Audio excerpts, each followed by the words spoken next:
let's imagine we have two people. Both want to lose weight and come to me, or like let's say the company that I work for where we treat people with obesity. They both come and they say, I want to lose weight. Or rather, they say, I'm trying everything, but I can't lose weight. Let's take person one. The first thing I would say is, okay, define everything. Like, tell me, what does that mean? And they usually would say something like, I'm eating really healthy, but I can't lose any weight. Okay. Can you show me what you're eating? Can you show me a log or diary or pictures even of the food that you've eaten over the past week?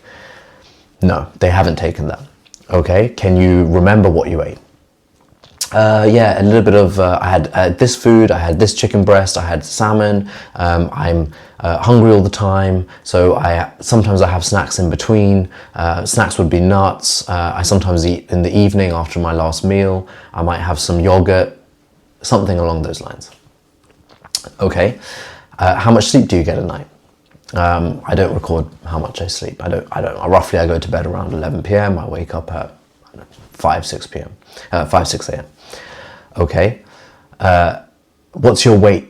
Can you show me the list of your weights that you've taken over the past, let's say 2-3 weeks? Oh, I don't measure my weight. I don't step on the scales and measure my weight. I just know that I'm not losing weight. Okay. How do you know you're not losing weight? Oh, my trousers, they don't fit. They're not getting any looser. They're still as tight as they were 3-4 weeks ago when I started doing this. Person one will tell you that they have not lost any weight and that they're eating healthy and that doesn't work for them. And if I went back and took their first statement as gospel, that they're eating healthy and they're not losing weight, it can be very easy for me to fall into a trap of thinking, oh, they may have a metabolic issue or a hormonal issue, or completely stumped. Why are they not losing weight even though they're eating healthy? Because eating healthy, that's it. You should be losing weight if you're eating healthy. Now let's take person two. Same thing, comes into a clinic. I'm trying everything, can't lose weight. Okay, define everything. Well, I started changing my diet, I'm eating healthy. Can you show me a log of the food that you're eating? Yep, here you go. And they've listed for a week, Monday to Sunday, everything that they've eaten. They've used an app, they've written it down, they've taken pictures, whatever. They've got some sort of record of what they eat. How much are you sleeping? Well, they wear a watch or they track or they have written down when they got into bed and when they woke up. So you can see exactly how many hours on average they've slept. What's your weight? Well, they've done their weight almost every day. They maybe missed a couple of days here and there, but over the past 3-4 weeks, they've done their weight, and you can see that there has been almost no changes in weight. They're staying around the same. Person two has data to work with. Both person one and person two may not have lost weight. I mean, they may be eating relatively healthy and not losing weight. But why it's so important to work with data is without it, it's like if you want to get somewhere, and people set goals all the time, like, oh, I want to set this goal of being here, and that's great, setting goals is great. But if you are not working with something, you're not going to have any direction of where to go. The reality is that person one is probably not losing weight because they may be over snacking, they may not be getting enough sleep. Their snacks may be, whilst they may be healthy and they may be like unprocessed foods like nuts, but they may just be so hungry because they're not eating enough in their main meals that they're snacking so much that it's actually relatively easy to over snack even on healthy foods. They may also just not be very good at remembering what they ate. I mean, it's so easy. Anybody in law enforcement will tell you that eyewitness testimony is the most unreliable thing. We're not good at remembering things. It's really easy to forget the few unhealthy biscuits that you had, or the few pieces of chocolate that you had, or the couple of bites of this that you had after dinner because the family was having it. And it's just really easy to, when you think you're doing something a certain way, to just not remember those things. You don't count them.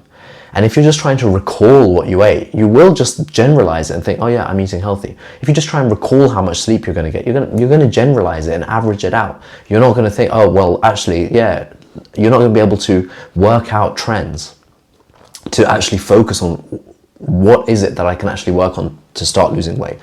And the worst bit is, if you don't track your weight, at least every so often, you may be losing weight, but you don't even realize it. Because when people say, oh, my trousers are not getting any looser, or they're still feeling the same, it takes about 3 to 4 kilos to go down one trouser size for men, on average.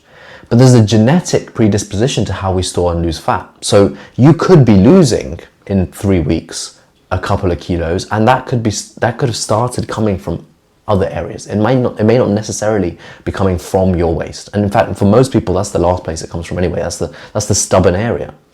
So you think you're not losing weight because my clothes aren't any looser, but the fat could be coming off from other areas. The weight could be coming off from other areas, and you're not recording it. In contrast, person 2, there is enough data there that you can, 1, try and identify where things are going wrong, and 2, make improvements so that you can reach your goal. Goal setting on its own doesn't really do anything if you are not using the tools that you have to work towards it.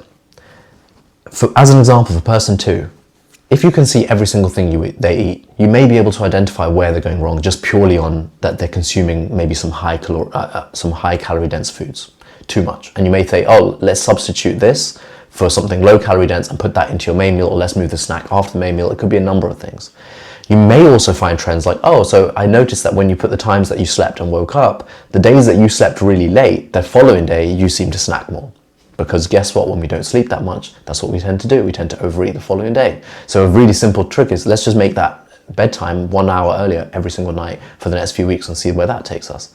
You may see that they're not hydrating. Oh, when do you drink? When do you drink water? Oh, I barely ever drink water. Start drinking water. Watch the weight come off. The more data you have, the more likelihood there is of being successful, because you can work out where things are going wrong and you can work out where you're going. Setting a goal is really important so that you have drive to get somewhere. But too many people don't want to do the data gathering because it's a little bit laborious. It's a bit annoying to write down or input into an app or take pictures of everything that you eat. It's a little bit annoying to remember the times that you got into bed and woke up in the morning and write it down. Not very, just a little bit. But the problem we have nowadays is people just want results without putting any input, any data, or any work into it. And when they're not successful, they kind of usually just put it down to, I can't lose weight, or I've got a hormonal issue, or I've got a metabolic issue, with no proof, with nothing to back that claim up, because they just don't want to do the basic things that you have to do. As I say in basically every video that I do, getting the basics right consistently is what actually usually gets you to lose weight. It's not the special effects that you put on, it's not the cherry on the top, it's the basics right. And part of getting the basics right, especially in the early days, when you're learning how to lose weight and what works for you, part of getting the journey right is doing these little things so that you can actually work out what's going on, so that you can look at trends, find trends, see the days that were bad, and identify what caused those bad days. Or when you go to find help from somebody like myself or anybody else, they've got something to work on. And if you don't want to do those things because you're like, I haven't got time for that, I just want to lose weight, then you need to start accepting a reality that it's likely that you never will, because you are not putting yourself in the frame of mind where you're prioritizing it. It doesn't even take that long, but you're prioritizing it to a point where you can put a little bit of consistent effort in to see the results that you want. Data is really important, and it doesn't mean you need to get a fancy watch or a fancy app and start recording your VO2 max and all this kind of stuff. Just basic data in the fundamentals of weight loss. If you see my videos, you'll know that I always bang on about the fundamentals: high satiety foods, low calorie dense, things that don't spike your insulin, getting enough sleep and enough hydration. You do those things 80% of the time and you will lose weight, but you will only know if you're doing those things if you actually start tracking them. Hope that helped. I'll see you all very soon.